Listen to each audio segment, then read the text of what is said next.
Shalom bagimu yang diberkati dan dirahmati Tuhan. Kembali kita berjumpa dalam edisi Renungan Pagi Penyejuk Iman. Tema pagi ini, menderita karena iman adalah kasih karunia. Untuk pelayanan firman, mari kita berdoa. Segala puji bagimu ya Tuhan atas kehidupan yang Engkau anugerahkan, dan kami hendak mengisi kehidupan kami di dalam terang firman-Mu. Roh Kudus-Mu berkuasa memampukan kami mengerti firman-Mu. Di dalam nama Tuhan Yesus kami berdoa. Amin. Firman Tuhan hari ini Matius pasal 5 ayat 11-12 demikian. Berbahagialah kamu jika karena aku kamu dicela dan dianiaya, dan kepadamu difitnahkan segala yang jahat. Bersukacitalah dan bergembiralah, karena upahmu besar di sorga, sebab demikian juga telah dianiaya nabi-nabi yang sebelum kamu. Saudara-saudaraku, sebagai orang Kristen, kita tidak dapat menolak realita kebencian karena iman kita kepada Tuhan Yesus. Benar bahwa sering karena nama Tuhan Yesus, orang berusaha menjauhi kita, mencela keyakinan kita, dan yang sangat menyakitkan hati, kita difitnah dengan segala bentuk kejahatan yang tidak kita lakukan. Itulah sebabnya banyak kita dengarkan kisah tentang orang-orang Kristen yang disiksa ataupun dijebloskan ke penjara karena imannya kepada Tuhan Yesus. Terlebih mereka yang beralih dari agamanya yang lama dan menjadi Kristen. Saya kenal beberapa nama seperti Hamran Amri, Yusuf Roni, Junaidi Salat, Saifuddin Ibrahim, dan lain-lain. Di samping kisah-kisah penolakan atas orang-orang tertentu, kisah perjalanan kehidupan beriman kita pun diwarnai dengan pelarangan untuk beribadah ataupun mendirikan rumah ibadah, walau kebebasan untuk beribadah dan membangun rumah ibadah itu dijamin oleh undang-undang. Mendengar ataupun menyaksikan, bahkan mengalami secara langsung akan hal-hal yang demikian melahirkan tanda tanya. Mengapa sedemikian arogannya sekelompok orang terhadap kekristenan?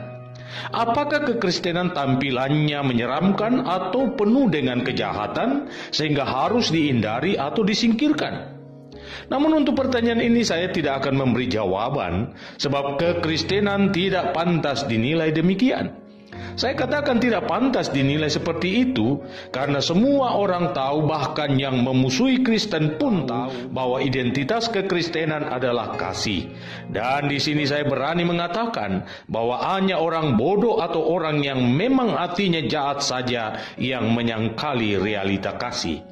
Seperti yang saya katakan tadi, saya tidak mau berpolemik pada pertanyaan-pertanyaan itu, tetapi saya hanya mau memberi perhatian kepada segelintir orang yang tidak siap menerima penolakan sehingga dengan mudahnya mereka meninggalkan iman kepada Tuhan Yesus.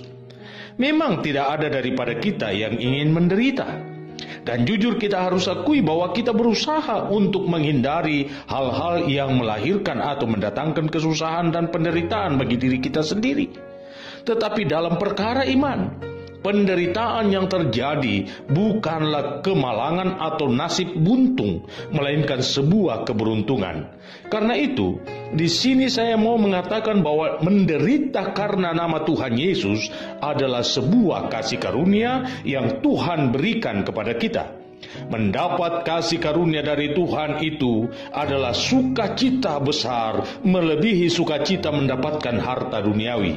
Dan sukacita ini tidak dapat dirampas oleh dunia atau kuasa iblis, kecuali Anda sendiri yang membuang atau menyia-nyiakannya. Bagian firman Tuhan yang kita baca adalah khotbah Tuhan Yesus di bukit, yang hendak memberikan kepastian kepada kita bahwa ketika kita dihina dan dinistakan karena namanya, bahkan segala bentuk fitnah dialamatkan kepada kita, menjadi bukti bahwa iblis sangat iri melihat indahnya hidup kita bersama dengan Tuhan. Kalaupun derita itu harus kita tanggung, hal itu bukanlah kemalangan, melainkan suatu kebahagiaan. Dan Rasul Petrus menegaskan dalam 1 Petrus pasal 2 ayat 19 demikian, adalah kasih karunia jikalau seorang sadar akan kehendak Allah menanggung penderitaan yang tidak harus dia tanggung. Karena itu, saya hendak tegaskan hal ini kepada Anda. Kesabaran Anda menghadapi segala tantangan karena iman kepada Tuhan Yesus adalah bukti kualitas iman Anda yang tidak dapat diragukan dan upah yang menantinya sangat besar. Selamat memaknai kehidupan imanmu. Tuhan Yesus memberkati.